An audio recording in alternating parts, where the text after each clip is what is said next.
Rebecca Padilla nakatagda ng maupo bilang ex-officio member sa Sangguniang Panlalawigan na kumakatawan sa Liga ng mga Barangay sa Lalawigan.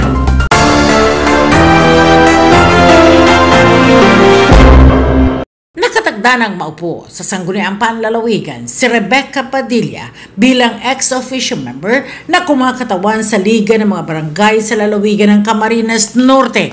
Para sa detalye ng balitang yan, narito si Shaira Galvez. Ito ay matapos tanggapin ng mayorya ng SP sa pangunguna ni Vice Governor Joseph Ascutia ang mga kinakailangang dokumento para sa pag-upo ni Padilla bilang miyembro ng SP. Si Padilla ay nanalong presidente ng LNB Camarines Norte sa isinagawang halalan noong March 23 ng kasalukuyang taon. Ayon kay Ascutia, nararapat lamang na maupo si Padilla dahil nakumpleto nito ang mga kinakailangang dokumento kagaya ng Certificate of Confirmation mula sa LNB National, Certificate of Canvass at Certificate of Oath-taking na pawang mga orihinal na kopya. Ex-presidente ng execution bilang representative ng mga ligang barangay. One of which is Certificate of Canvass. Apat meron. Next is the Certificate of Confirmation coming from the National League. The third is Certificate of Oath-taking certificate. So the mere fact that Liga ng mga Barangay issued a Certificate of Confirmation, whatever procedures that you are talking about is not an academic already because Liga ng mga Barangay issued a Certificate of Confirmation.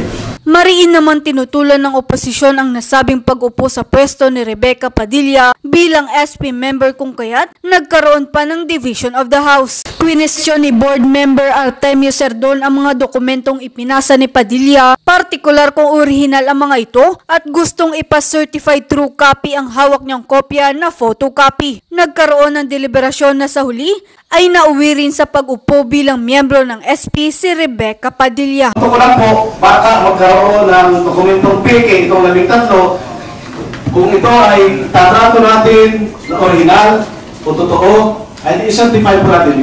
Sino po ang mag-certify? Ang secretary? Di po ba? Kasi ito, tinarato natin ito tinarato natin ito na ito ay original. President. Yes, member na Luco de Lima. Maraming salamat po. Yun po ang nakikita kong problema doon ng Sangguniang Panlalawigan. Ano po ang ibig ko sabihin? Hindi po porke at gusto ko o certified true copy at maging part ng Sangguniang Panlalawigan. Hindi po.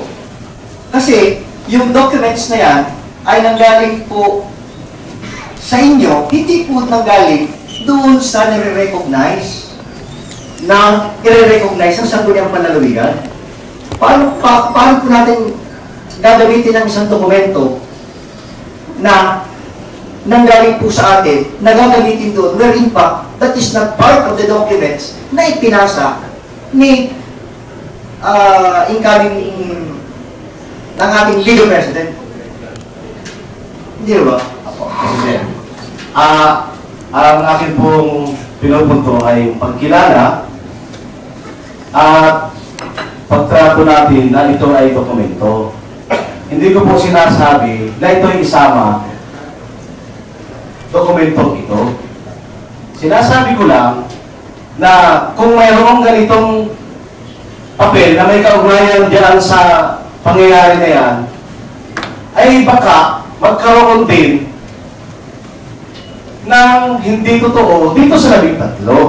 Hindi ko po ito sinasabi na kayo magpapacertify true copy kasi malinaw po, hindi naman ito kasama doon.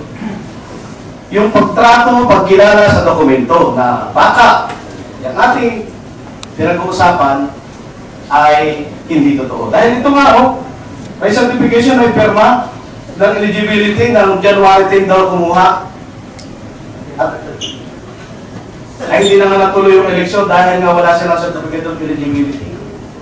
Ay di kung ito po ay hindi totoo, ay di, yun po ang word natin, kinakailangan ito mga totoo. Patunayan natin na ito ay totoo. Yun po ang punto ko po dito. Para sa CNTV News, Shaira Galvez.